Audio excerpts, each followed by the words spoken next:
Whistle বললেই আমাদের মনের মধ্যে কোনো সতর্ক বার্তা পৌঁছায়, সে ফুটবল খেলার মাঠেই হোক বা কোনো প্রশাসনিক কোনো কাজের ক্ষেত্রেই হোক। এই হুইসেল সকলের মনের মধ্যে এক ডাকে সাড়া ফেলে, যা সবাই সতর্ক হয়ে যায় বা সাবধান হয়ে যায়। তাই এই হুইসেল বিভিন্ন ক্ষেত্রে ব্যবহার করা হয়ে থাকে। তবে এই হুইসেল বাজলেই বাচ্চারা যা করছে, এখানে আপনি ভাবলে অবাক হবেন।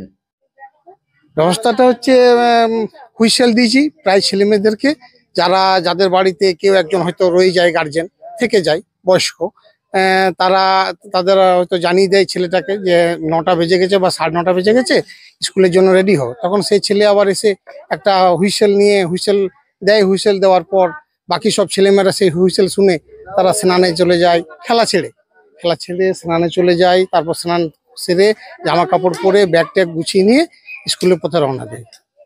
গ্রামগঞ্জে নৈশ প্রহরীরা এই হুইসেল বাজিয়ে সতর্ক করে দেন সকলকে, বা জানান দেন যে তারা রাস্তায় জেগে রয়েছেন, আপনারা নিশ্চিন্তে ঘুমান। আবার অনেকে অসৎ কাজ করার উদ্দেশ্য নিয়ে রাস্তায় বেরোন, তাদেরকেও সাবধান করে দেন। তবে এখানে হুইসেল বাজলে দেখা যাচ্ছে একটু অন্যরকম ছবি। অন্যান্য জায়গায় হুইসেল বাজলেই সবাই সতর্ক হয়ে যান, তবে আসানসোলের এই জায়গায় হুইসেল বাজলেই বাচ্চারা প্রস্তুত হয়ে যাচ্ছেন স্কুলে যাওয়ার জন্য। রীতিমতো এলাকায় ভালো সাড়া পড়েছে। আপনি? ক্যাসারে কাজ করি। আচ্ছা, প্রতিদিনই কখন বেরোন প্রতিদিন? 8টার সময়। আমার একটা মেয়ে আছে, 3টে ছেলে। কিসে পড়ে তারা? আমার খালি ছেলে মেয়েটা পড়ে 7 ক্লাসে। একটা সিটি বাজিয়ে দেয়, 15 সার দিয়েছে, সিটিটা বাজলে শুনলেই সব তৈরি হয়ে চলে যায়। এলাকার বাসিন্দা গঙ্গা ভূঁইয়া বলেন, আমরা ক্যাশারে দিনমজুরের কাজ করি, তাই সকালে আমাদের বেরিয়ে যেতে হয়। হুইসেল বাজলেই আমাদের ছেলে মেয়েগুলো সবাই স্কুলের জন্য তৈরি হয়ে যাচ্ছে। খুব ভালো একটা বিষয়। আসানসোলের পলাশডিহা গ্রাম সহ আরো পার্শ্ববর্তী বেশ কয়েকটি জায়গা রয়েছে যেখানে বিভিন্ন সম্প্রদায়ের মানুষের বসবাস দেখা যায়। এই গ্রামগুলোর মানুষ মূলত দিনমজুরের কাজে নিযুক্ত। কেউ ক্যাশারে, কেউ রাজমিস্ত্রি যোগানদারের কাজ করেন। স্বাভাবিকভাবেই তাদের নুন আনতে পান্তা ফুরায়, এমনই অবস্থা। এই গ্রামের ছেলেমেয়েরা কেউ চতুর্থ পঞ্চম শ্রেণী, কেউ বা আবার সপ্তম বা অষ্টম শ্রেণীতে পড়াশোনা করে। স্বাভাবিকভাবেই বাড়ির বাবা মায়েরা সকালে কাজে বেরিয়ে গেলে বাড়ির বাচ্চা ছেলেমেয়েরা মাঠে ঘাটে বিভিন্ন জায়গায় খেলাধুলোতে মত্ত হয়ে যায়, যার ফলে তারা সময় সম্পর্কে কার্যত অসচেতন। তাই স্কুল ছুট হয়ে পড়ে।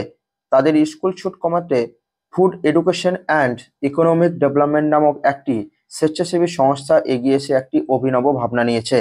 এলাকার 2-1টি বাড়িতে যারা একটু বয়স্ক মানুষ রয়েছেন, তাদেরকে দায়িত্ব দেওয়া হয়েছে ঠিক স্কুল যাওয়ার 1 ঘন্টা আগেই তাদের বাড়ির ছেলেরা যারা স্কুলে পড়ে ও একটু সচেতন, তারা যেন এলাকায় গিয়ে একটি করে হুইসেল দিয়ে আসে।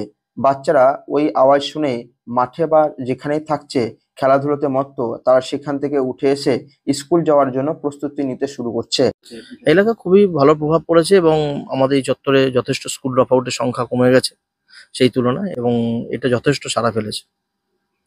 এর ফলে স্কুল ছুটের সংখ্যা অনেকটাই কমেছে এবং এই উদ্যোগকে সাধুবাদ জানিয়েছেন এলাকার শিক্ষক থেকে শুরু করে সকলেই। আসানসোল থেকে রিন্টু বাজার রিপোর্ট, লোকাল 18 বাংলা।